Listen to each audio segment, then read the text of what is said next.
নমস্কার। ডিজিটাল বাংলার আরো একটা নতুন ভিডিওতে আপনাদেরকে স্বাগত জানাচ্ছি। আজকে আমরা এই ভিডিওতে আলোচনা করব, যদি আপনি একটা মোটা অ্যামাউন্টের টাকা ফিক্সড ডিপোজিটে রাখেন সেখানে বেশি সুদ পাবেন, নাকি সেই মোটা টাকাটা বেশ কিছু অংশে ভেঙে নিয়ে আলাদা আলাদা ফিক্সড ডিপোজিট করেন সেখানে বেশি সুদ পাবেন।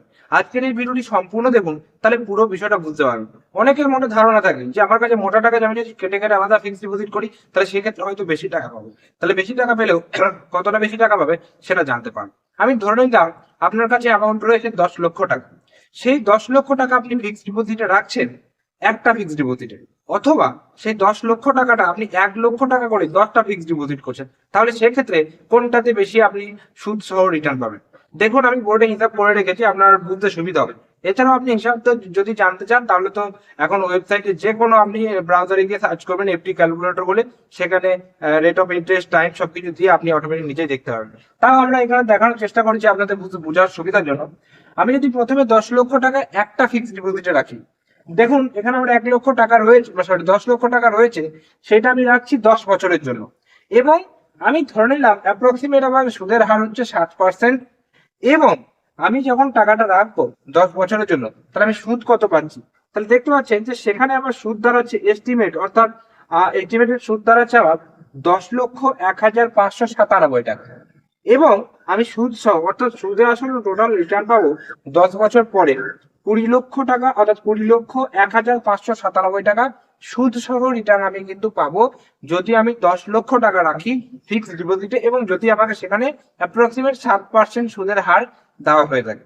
এবার সেটাকেই আমার মন হলো না, আমি এই 10 লক্ষ টাকাটা ভেঙে দিচ্ছি 10টা পার্টে, অর্থাৎ 1 লক্ষ টাকা করে আমি 10টা ফিক্সড ডিপোজিট করবো। তাহলে সেখানে আমি কত টাকা মোটামুটি পেতে পারি সেটা একটা দেখার চেষ্টা করি।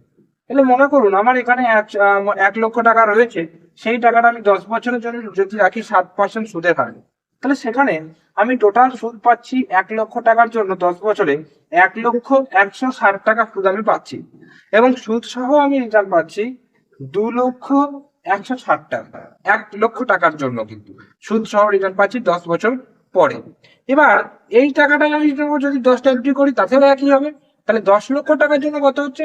10 লক্ষ টাকার জন্য আমি এটার সাথে ইন্টু 10 করে দেবো, তাহলে টোটাল আমার সুদ হয়ে যাবে 10,01,600 টাকা। এবং সুদ সহ আমি রিটার্ন পেয়ে যাব আমি 10 বছর পরে 20,01,600 টাকা। আপনারা এখানে দেখতে পাচ্ছেন দুটো যদি কম্পেয়ার করেন তাহলে কত টাকা পার্থক্য হচ্ছে? 3 টাকার কম বেশি পার্থক্য মোটামুটি হচ্ছে।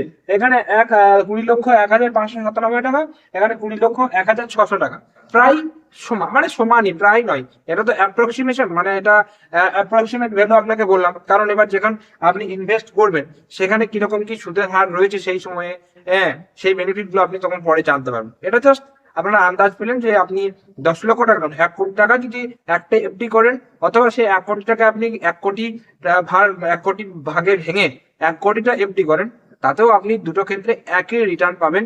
এটাই আপনাদেরকে বোঝানোর জন্য আজকের এই ভিডিওটা বানানো। অনেকের মধ্যে এই ভুল ধারণাটা রয়েছে যে আমি মোটা টাকা যদি বাই পার্টে ভেঙে দিই এবং সেটা যদি আলাদা আলাদা এফডি করেছে সেক্ষেত্রে বেশি সুদ পাবো।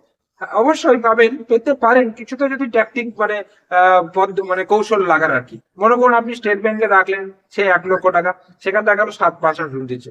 এবার দেখা গেল আপনি পোস্ট অফিসে রাখছেন, সেখানে 7.5% সুদ দিচ্ছে। হ্যাঁ, আপনি যদি 10টা আলাদা আলাদা জায়গায় রাখেন যেখানে সুদের হার গুলো আলাদা আলাদা, ঠিক আছে, ব্যাংক টু ব্যাংক ভেরি করে সুদের হার সেখানে আলাদা আলাদা, তাহলে কিছুটা হলেও আপনার বাড়তে পারেন। কিন্তু এতে হেডেক বেশি। তাহলে আপনার যেখানে সুদের হারটা বেশি সেখানে একেবারে একটা এমডি করুন, সেটা আপনার সুবিধা। তো এ হচ্ছে ব্যাপার আর কি। তো কেমন লাগলো আজকের এই ভিডিওটা অবশ্যই কিন্তু কমেন্ট করে জানাবেন। যদি ভিডিওটি ভালো লেগে থাকে একটা লাইক করবেন। এবং ব্যাংকিং বা ফাইন্যান্স রিলেটেড, অথবা আপনার কোনো ডকুমেন্ট রিলেটেড, অর্থাৎ যে ডকুমেন্ট গুলো এখন চলছে, মানে আমাদের ভারতে যে ডকুমেন্ট গুলো ছাড়া চলবেই না আপনার, সেই ডকুমেন্ট রিলেটেড কোনো প্রবলেম যদি থেকে থাকে সেটা কমেন্ট বক্সে জানাতে ভুলবেন না। সেগুলো সমাধান আমরা ভিডিওতে দেওয়ার চেষ্টা করবো। তো অবশ্যই আমাদের চ্যানেলে নতুন হয়ে তাহলে চ্যানেলটিকে সাবস্ক্রাইব করে রাখবেন, পাশে যে বেল নোটিফিকেশন সেটা অলে সেট করে রাখবেন। তো আজকের ভিডিও পর্যন্তই, দেখা হচ্ছে পরের কোনো ভিডিওতে। ততক্ষণ পর্যন্ত প্রত্যেকে সুস্থ থাকুন, ভালো থাকুন। টাটা এবং ধন্যবাদ সকলকে।